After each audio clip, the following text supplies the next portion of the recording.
నమస్కారం. ఆధ్యాత్మిక కాంతులతో వెలిగిపోయే కార్తీక మాసం. పుణ్యఫలాన్ని ప్రసాదించే ఈ మాసంలో ఎన్నో విశేషాలున్నాయి. కార్తీక మాసపు ముగింపు, పవిత్రతకు పరాకాష్ఠగా నిలిచే తిథే కార్తీక పౌర్ణమి. శివకేశవులకు అత్యంత ప్రీతికరమైన ఈ రోజున భక్తి శ్రద్ధలతో ఆచరించే కొన్ని అద్భుతమైన సంప్రదాయాలను ఈరోజు తెలుసుకుందాం. కార్తీక పౌర్ణమిని త్రిపురారి పౌర్ణమి లేదా దేవ దీపావళి అని కూడా పిలుస్తారు.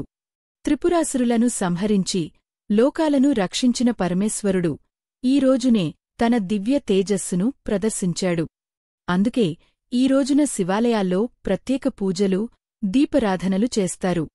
అటు విష్ణుమూర్తి కూడా మత్స్యావతారాన్ని ధరించి సృష్టిని కాపాడిన రోజు ఇదేనని పురాణాలు చెబుతున్నాయి.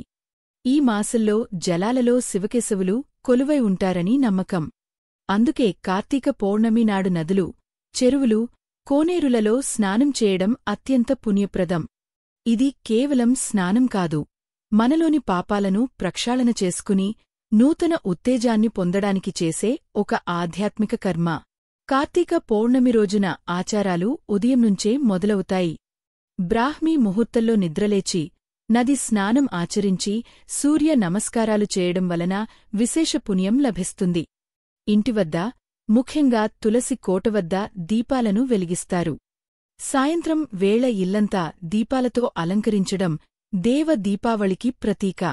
కార్తీకమాసం అంతా కార్తీక పురాణాన్ని పారాయణం చేయడం, వినడం ఒక ఆనవాయితీ. పౌర్ణమి రోజున దీన్ని ముగిస్తారు. శివాలయాలను సందర్శించి శివలింగానికి బిల్వపత్రాలు, జలంతో అభిషేకాలు చేయడం, రుద్రాభిషేకం నిర్వహించడం వలన శివుడి అనుగ్రహం లభిస్తుంది. విష్ణు దేవాలయాలలో కూడా ప్రత్యేక పూజలు చేస్తారు.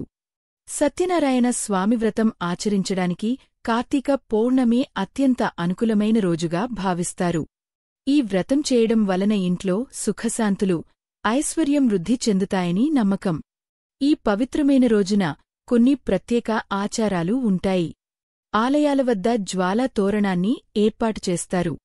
ఎండిన ఆకులను కట్టి దానికి నిప్పు అంటించి దాని కిందనుంచి వెళ్లడం ఒక ఆచారం.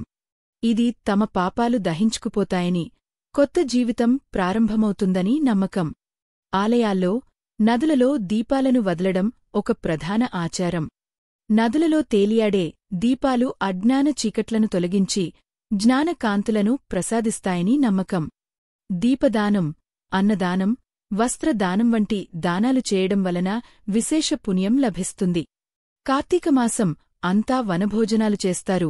కాని పౌర్ణమి నాడు ఉసిరిచెట్టు కింద భోజనం చేయడం చాలా విశేషం. ఉసిరిచెట్టులో శివకేశవులు కొలువై ఉంటారని నమ్మకం. అందుకే అక్కడ భోజనం చేయడం ద్వారా వారి ఆశీస్సులు పొందుతారని ప్రతీతి. కార్తీక పౌర్ణమి కేవలం ఒక పండుగ కాదు, అది మన సంప్రదాయంలో ఒక జీవన విధానం. ప్రకృతితో, దైవంతో మమేకమే ఆధ్యాత్మిక ఉన్నతిని సాధించడానికి ఇది ఒక సువర్ణావకాశం. ఈ పవిత్రమైన రోజున అందరికీ సుఖశాంతులు, ఐశ్వర్యం లభించుగాక. ఓం నమః శివాయ. ఈ వీడియో మీకు నచ్చినట్లయితే లైక్ చేయండి, షేర్ చేయండి.